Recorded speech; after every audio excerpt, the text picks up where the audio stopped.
Hi all, I'm with Zoe Vita James here, not in the shed because it's a bit too wet and cold, but she's a Feng Shui expert and I am delighted that she's here because she's actually part of the team at Botanic Shed events and she's giving monthly Feng Shui insights on how we can bring balance into our lives. But honestly, I think you coming into my life, I was about to call you Feng Shui.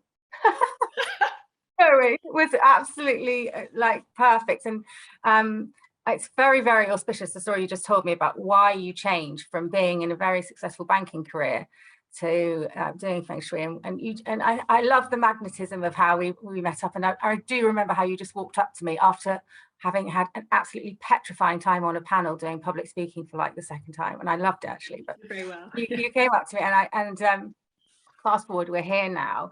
But I'd love you to tell everyone the reason why, or that auspicious moment 5 years ago in November, which incidentally is 5 years ago, my dad died today, like this morning. Yeah, so it's when you're talking about it, I was just like very auspicious that you did that big move at the same time. Yeah. But yeah, bless him, he was brilliant, and so are you, and so I'm sure everyone who's watching. So what happened what happened to make you leave banking and move into Feng Shui? Oh, well, lovely question. And just before I do that, thank you so much, Laura, for having me on and joining part of your team. Like, I'm so excited to be chatting with everybody every month actually coming up. So yeah, it's lovely to do this little intro now with you, everybody. So five years ago, November, I was just saying about how I had been working in banking world, and I received an offer for a redundancy package that really, I don't know, it was something that really shook my ego because I was a top performer, etc. But the head of banking, he phoned me that afternoon. I was like, I shouldn't be doing this, but I just want to check you're okay. And also, Zoe, the whole reason is I just really wanted to give you this as an option, to give you a little bit of cushion to go off and do something you love. And it took me like 12 hours to get out of my ego space and into my heart and go, yes, this is just what I need to do. And he knew you'd already started the training, and he knew I'd already thinking that there'd be a long road to be actually.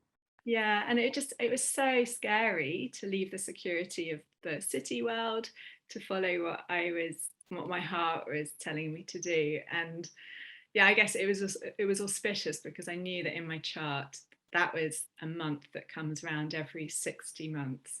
It's because there's cycles of 6, there's cycles of 10, and that particularly is like a cycle of 60. I knew it was coming around. Well, did I know? Actually, I don't think I did know it was coming around. So it was back engineered. I was like, crikey, that happened that month. And then slightly spookily, that is coming back up this November coming. So I'm very aware that like, right, what's going to happen? Well, it's going to be the second month that you're involved with this and sort of pushing yourself out. But I think it's amazing that sort of shows the power of nature and what and how the natural way wants to balance itself. And yes, you got the sort of desire and guide to go and do this and bring balance into people's lives with Feng Shui, but actually your boss was also given that same push to allow you to do it. Yeah, like the universe was, I knew I was already becoming aware of what my real innate strengths were from my own astrology chart. I knew that actually I was being bent out of shape in the city. I mean, I knew that from a health perspective because I was suffering, but it actually having my astrology chart read, I knew that actually my strengths lay somewhere completely different. I mean, they were good at that and they're good at making money, but actually it wasn't my soul. And so I was starting to build the strength to make choices like starting to learn to study Feng Shui and be an apprentice of the master I'm with now still.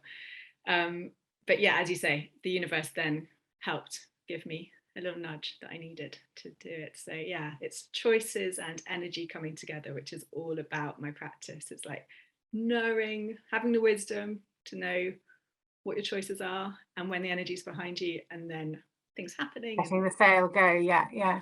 I'm going with that. Brilliant. Well, it kind of gives me tingles in my neck actually to think of it, what the people that we can reach in the podcast and people who you work with or who listen to the insights that you give every month. But just for anyone who's actually not even thought about Feng Shui in a way of it actually just, not being so, so all about moving everything around, only that, without understanding that it's just about balance and letting the natural way flow, and integrating it into other things that we're doing in our lives, you and me, but and also within the Botanic Shed spread of activities and what we're doing. I think I'm really excited for it to allow a little bit more vitality and balance into people's lives.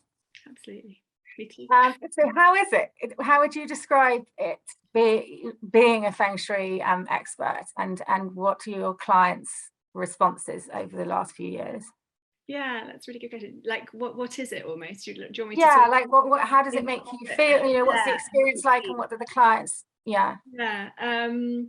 So yeah, so my challenge slightly, and actually I'm excited by this, is to get out to the West as to what classical Feng Shui and astrology is, because as you rightly say, like over maybe 20 years ago or so, Feng Shui came to us and became like just moving your furniture around, which is only a tiny part of it, and then a lot of the advice has slightly got tweaked, and it's not rooted in the classics. So the classics is all of texts which is kind of ancient wisdoms from observing nature for the last 2,000 years. Yeah, it's literally like knowing, observing the cycles of nature, and there's so many different cycles and how they intertwine, and then knowing therefore when the energy is behind you to make choices to do things. So yeah, I mean, in a very simple way, the way I can work with my clients is firstly always start with an astrology chart reading, because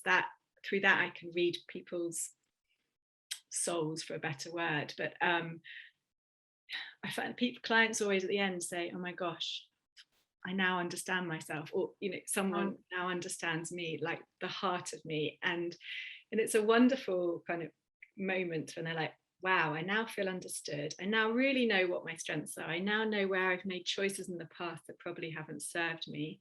I know I have the opportunity to unmake those, because the cycles keep coming round in your lifetime. And I'm empowered to know also my elemental makeup and what I need to bring into my life to support me, my health, what I need to boost for. It's very much like plants, you've got, what type of soil does a plant need, and how much water, where do they need to be, and we're doing plants. Exactly that. It's literally, in fact, Lara, that's a perfect thing, because it's literally like if you plant tomatoes in January in the north, your tomatoes aren't going to grow. So it's like if you instead plant them in the south and on a particular day, then things will flourish. It's literally having the wisdom to know. Same with house plants and things. Yeah, totally. So empowering. It sounds like very empowering. Very empowering, and it's through that actually I do a bit of work around. Like for example, I had I'm working with a client in California this week, just picking up with her again. Because a year ago she used to live in London, and from her chart reading, she's like very, very successful in the city, but she's looking for love, like so many women and of our age, etc., and struggling to juggle that success and love. And it was so clear from her chart that for her, she needs the element of yang water to bring relationship into her life, and a healthy relationship. And like she messaged me like a month after that going, Zoe, I'm moving to California. I'm going to go live by the ocean. And I was like, right, okay. So half of it she'd already been thinking about, but she did say that actually knowing that really helped give her the boost to make that change and move. And she has met someone there.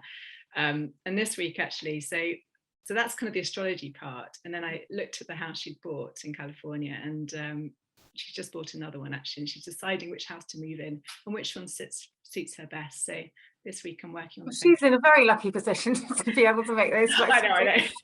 We're talking about moving our desks into a position, but choosing houses is maybe something. I know. But it's all about basically choosing an environment that suits you. So and your desires. Well, it comes into your tip very, very, very well, doesn't it? Yeah. So we were just Lara, we're kind of one tip, and I'm over the months to come, I'll be giving lots more tips and lives and videos I do. But just one very quick and easy tip is that this year there's a particular energy that's coming from the northeast. It's to do with the position of Jupiter. And basically the advice is not to sit now in these degrees. Now I'll write it's basically 22.5 to 37.5 degrees. It's the first slice of northeast, because you're then directly facing Jupiter, and the classics say you're then offending that energy. It's fine to have it behind you as a power, but not to be facing it. So best way to do that is to, I mean, I have a proper Chinese. I don't have one of those. No one has one of those. So literally get your phone out, find the compass app. There is a use for the compass app now on your phone, and basically you take these measurements from the geometric heart of your home. So if your home is a rectangle or a square, it's literally the center. If your home isn't, like so many of us, isn't regular, you sort of imagine the house being squared off, and you find the heart of it. And from there, you get your phone out and check where northeast, so 22.5 to 37.5 degrees, that angle. Yeah. And I'm over there. So for me, I don't know if anyone can see my compass because it's upside down, but north is there and there's 30 there. So it's in between. Perfect. So you're fine where you are, but if you were to be facing, yes, if you turned, which you're not now because you can't, because you're on the sofa, but I would say don't, for a long time, should we say, don't set up your desk to be facing northeast.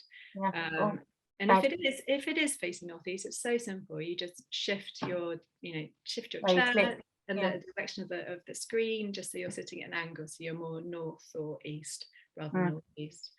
Likewise, sleeping position. It's a bit of a tricky one, but ideally you wouldn't have your head pointing that direction. And if you do, I mean, just see if you can shift it a bit of an angle in your bed, so you're sleeping not your head pointing that way. Yeah. Oh, my head is nearly pointing that way. So that's a brilliant tip, and quite easy for everyone who can get hold of a compass and move their furniture around a bit. And the why again is because there's a strong energy from Jupiter. Exactly. Yeah, this year. So I'll be advising when we move into next year's energy, which is sort of changing. It's in transition from the winter equinox, winter solstice actually. 21st of December through to February. It's when the energy of the 2 years start to change. It's not like a fast change, but it's a changeover. So from February 2022, it will be a different direction that we should be careful of facing, and I'll advise. Okay, brilliant. Well, if anyone needs to go into any more depth in that, do get in touch. And is there anywhere they can look now just to learn more about the fact that Jupiter is in that direction? I think some people will be thinking, oh my God, what is going on with Jupiter? So where's the best place that something's written up? Is it on your website? I mean, best probably to follow me on my Instagram account, which I'm starting to build up much more. And then, so my Instagram is @Zoe Vita James. And feel just to DM me there, and I'll happily just explain things better. Or you can also DM at Botanic Shed, and then I'll exactly. All right, lovely. Thank you for that brilliant and very different type of tip. And I'm sure it will have an impact on people today. Really should. And I look forward to working with and chatting through everyone and sharing my advice and gaining advice from everyone else as well over the coming months. So it's a joy. Thank you very much, Lara. Oh, I'm so pleased you're here too. All right. Thanks so much. Bye. Thank you for listening to Botanic Shed. We're here to help you build vitality and resilience by building a deeper connection with nature. You can find us on Instagram, Facebook, at Botanic Shed, and at www.botanicshed.com. My email is hello@botanicshed.com. And if you'd like to speak to any of these people I've interviewed, or if you'd like to join us on the show, do get in touch. Thanks. Bye.